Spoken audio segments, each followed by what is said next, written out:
Hello, how you doing? I was just on the phone with my friend who moved from Naples, Florida to a farm here in Kentucky. She's so happy. Um, Unfortunately, a fox got to some ducks, not the ones that I hatched out, but some other ducks that she bought, and I think like 14 little duckies met their end at the hands of a poor fox. I used to cave dive every day. I don't know if you've ever been nearly or totally immersed in perfectly pure water. I used to do most of my cave diving in High Springs, Florida. It's just north of Gainesville. Hundreds and hundreds of dives. The most expensive scuba certification, it's just very, very technical. Twin steel 90s, everything is redundancy, 3 cave lights.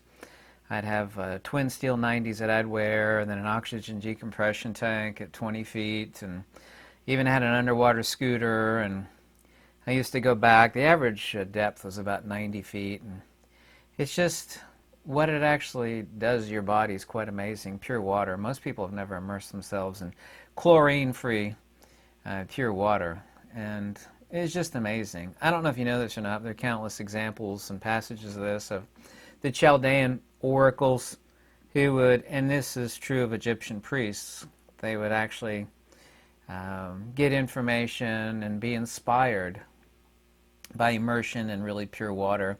The most prolific inventor who ever lived, I think he recently died, he was an old Japanese guy.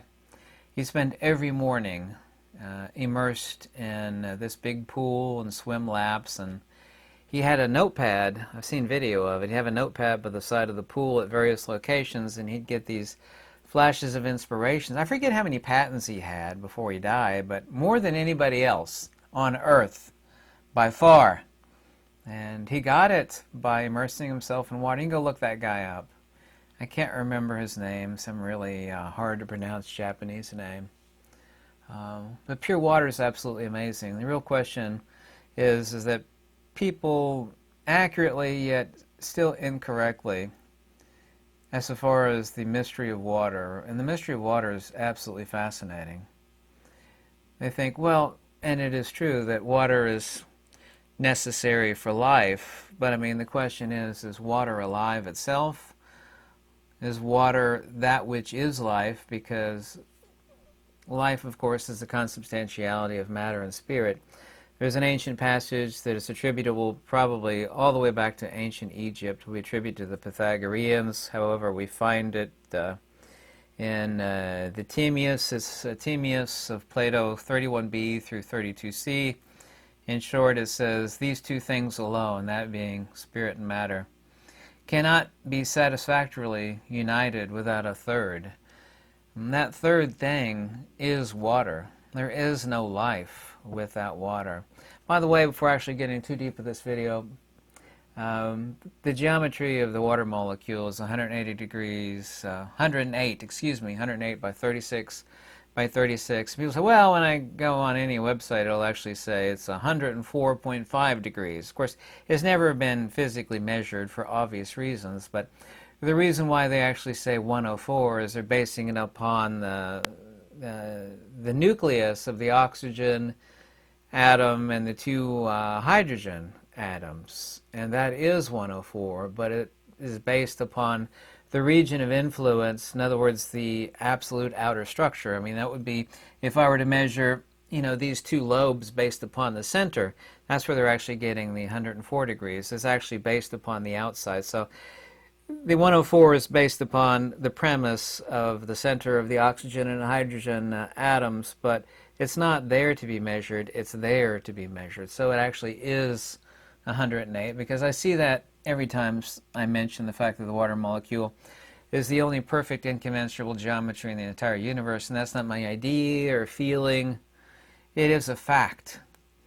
Water is absolutely incredible. I have spent so much time thinking about water, and why is it that the only perfect incommensurable geometry in the entire universe, which is the 108, 36, 36 degree triangle, which I actually also too have tattooed right here on the back of my hand, it's upside down. This in triplicate, of course, makes up the Pythagorean pentagram. Everything is complete in 5. That's what the Pythagoreans said, and it probably predates the Pythagoreans by who knows how many endless thousands of years. And this is based upon the Fibonacci sequence, sort of the golden ratio, of which the first 5 digits, which excludes the number 4, because the number 4 is a time. Every ancient culture said time is the number 4, and that's the only digit that's actually missing out of the first 5 digits of the Fibonacci sequence, which are 1, 1, 2, 3, and 5. And that specific incommensurable geometry, which the ancient Greeks called the euristos dias, or the incommensurable one, because the first 2 digits of the Fibonacci sequence are 1, which is the absolute, or God, i.e. the agathon. Yeah, ancient Pali word for it is Brahma. When Gautama called his teachings, so what do you call your teachings, Gautama? Yeah, the term Buddhism didn't exist until the 16th century, so yeah, this Buddhism nonsense, no. When he was asked what to call his teachings, he called it Brahmayana, which means path to the Absolute. So the first is God, or the Absolute, i.e. the agathon in Greek. And the second is also 2-1, but it is not a separate one or another one. Obviously, that's completely impossible. We're not talking about 2 absolutes. We're not talking about a second God. We're not actually talking about a second agathon. We're talking about the extrinsic attributes of that which is most good and divine, because that which is divine is good, and in its divinity it is itself and its attribute as one thing, not 2 things. And this is the difficult premise for people to understand behind emanationism. It's the inseparability, of course, between light and illumination. Nobody on this planet, or in any planet for that matter, has ever seen light. They only see illumination. And for people to wrap their mind around this abstruse metaphysics of theurgy and emanationism is quite difficult. But getting back to water, that third thing which joins the 2, we have to ask ourselves the question, is water alive? Is water life itself? I mean, it is necessary for life to exist. And obviously, too, life is the consubstantiality between matter and spirit. When you actually have the conjoinment of those 2 things, we actually have a third thing, which is consciousness. The ancient Pali word is metaphysically supremely accurate. The Pali word, an ancient dead language of which I'm a translator thereof, is vijnana. It's prefixual vi plus jnana. It is literally no different than saying agnosis. It's no different than saying illumination. It is a consubstantial temporal manifestation between light self, i.e. the transcendent self, which would be analogous to the signal, and that of matter. Of course, this radio is matter. But what this antenna is, not a perfect analogy, but nearly a perfect analogy, would be water. People say, I've told people that that consciousness is the dipole antenna relative to water for the manifestation of light. And it goes no further than that. When somebody dies, the consciousness is cut off.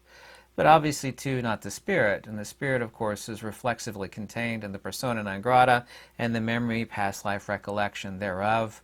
Kind of like erasing a hard drive.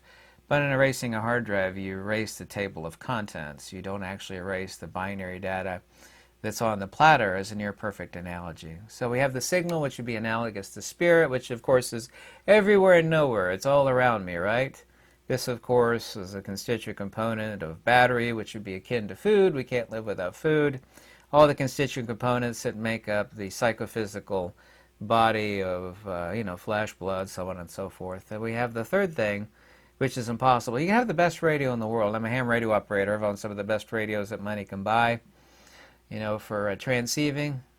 The very best radio without any antenna is completely useless. And, it needs to be a good antenna. And the transceiver itself is really only as good as the antenna. Some people buy, like new ham radio operators will buy, not that ham radio is dead now, essentially, would buy a really nice ham radio, but they won't install a really good antenna or the correct installation of it. And it's like, wow, I've got the most expensive radio in the world. Why can't I get a signal? This sucks. And it's like, well, what kind of antenna you got? What kind of coax do you have? I'm 100% certain, that the irrational psychosis of current humanity is because of the fact that they're drinking stuff that's made with tap water, which of course is 1 billion times recycled filth and vile, everything horrible and disgusting. Well, it's pure water.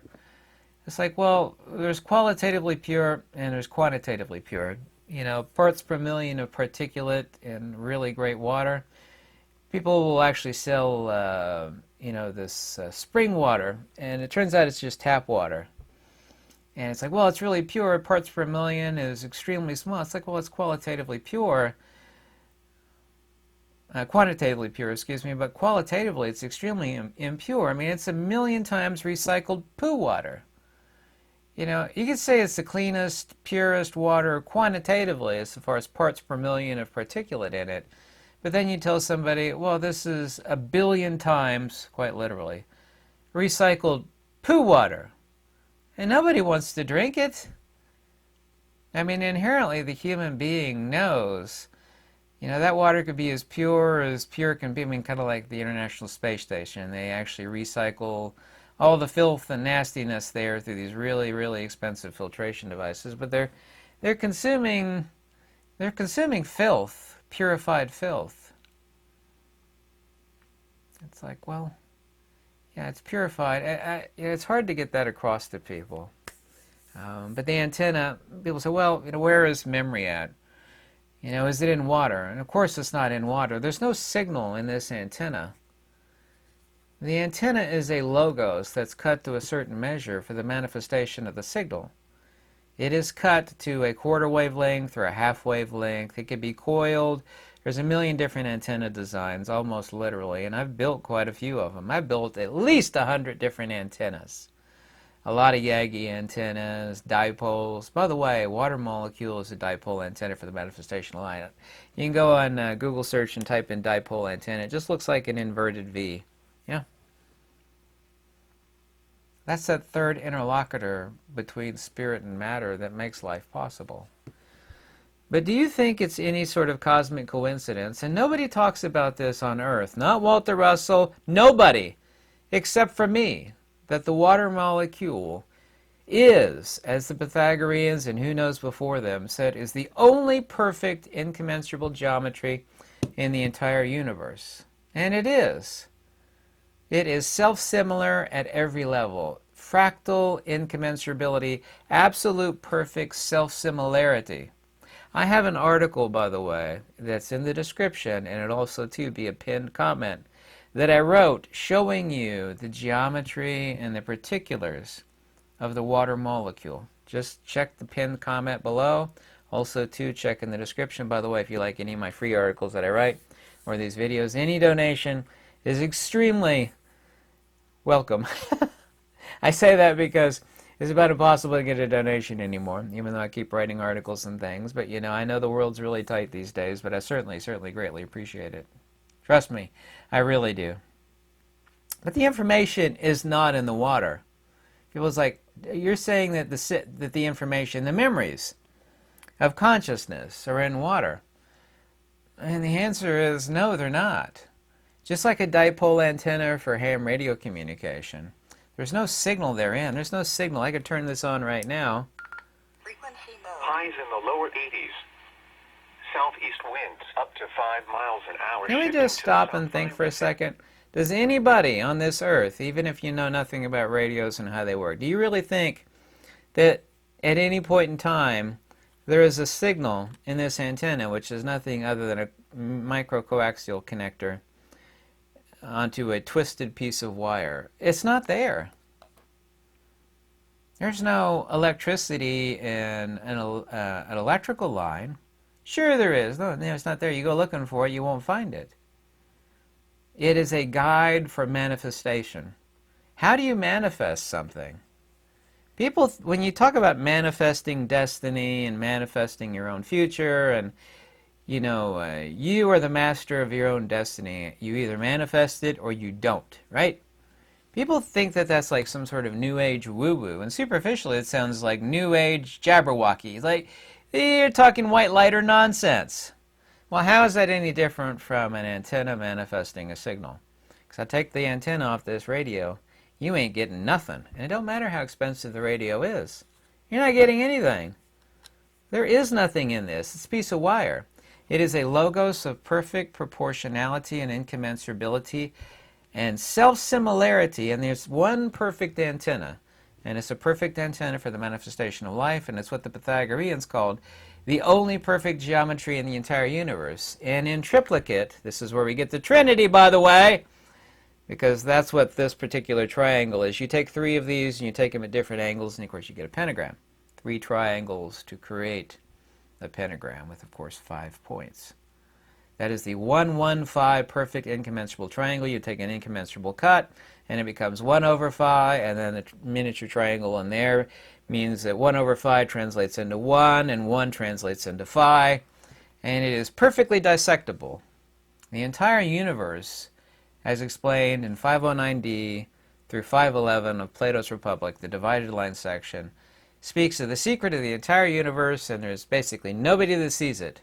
It's super ancient. Plato didn't write it. He got it from his elders and before him and before who knows how far back it goes. But they actually discovered the entire secret of the whole universe. You take a line, you divide it unevenly. You take each one of those new two sections, you divide them unevenly, and you end up with perfect proportionality perfection of phi, 1, 1, and 1/phi, which equals phi cubed, which equals 1/phi to the power of -3, which equals phi cubed. And also, too, those four sections, if you take an incommensurable cut, a triangle, of course, is three sides. You have 1, 1, phi, and the incommensurable cut becomes 1/phi. And that perfect geometry, and once again, it's upside down here in the back of my hand, is also, too, the water molecule. Interestingly enough, that specific incommensurable geometry is the one and only thing that makes life possible. This is the geometry of incommensurability. It's a dipole antenna.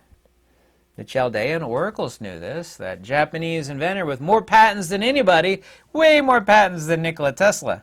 Nikola Tesla might have invented twice as much if he soaked his nuggets, soaked his nuggets in a pool every morning, like that Japanese inventor.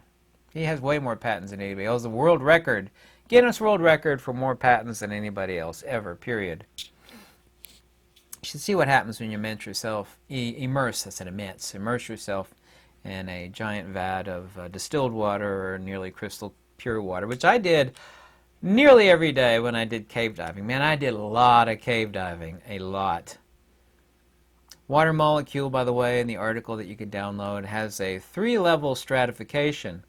These 3 stratifications, and you can see it, it's impossible for me to explain to you by mouth. If you look at the diagram in the free article below, the 3 stratifications total up to 5. Excuse me. Hello.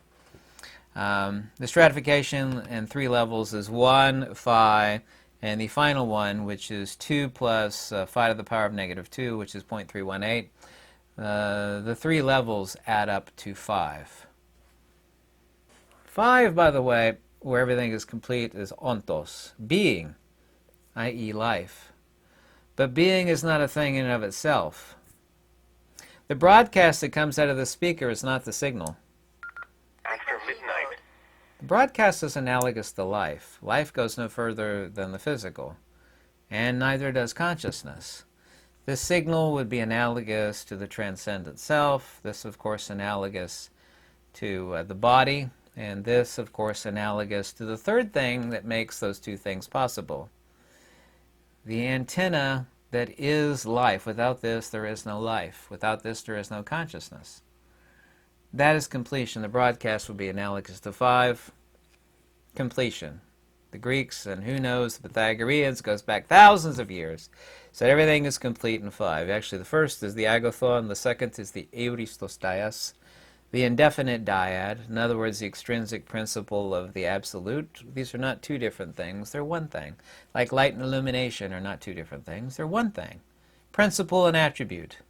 That, by the way, the understanding of same, is the principle behind understanding prohodos. Prohodos is the ancient Greek word for going forth, but what it really means is emanationism. Emanationism is the metaphysics of the Pythagoreans, ancient Egyptians, Advaita Vedanta, original Buddhism. I say Buddhism in quotes because, once again, that term didn't exist until the 16th century. Gautama himself called it Brahmayana, path to the absolute. It is a liberation ontology based in wisdom.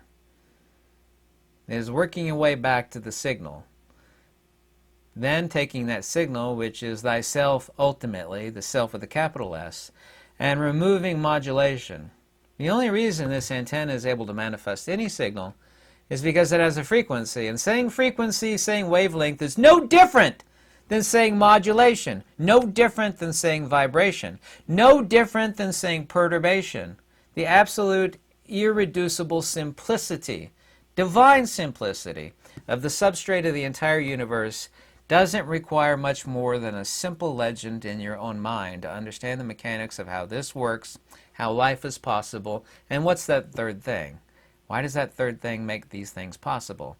Well, that third thing, being water, has an incommensurable geometry that's the only perfect geometry in the entire universe. Pythagoreans said that. The Platonists, the Neoplatonists, who knows before them? It probably stretches back countless thousands of years before Pythagoras of Samos himself, to be sure. You know, we can't say it all started with Pythagoras. That's just crazy talk. Anybody with a sharp mind knows that to be the case. So it has those three stratifications. Please check that out in the article. This is the reason why, and there's countless examples of this. Someone will get an organ transplant, someone in a motorcycle accident, right? And they got the heart of so-and-so, you know, who snuffed it in the motorcycle accident, or the lungs. And all of a sudden, they have memories of things that they never did.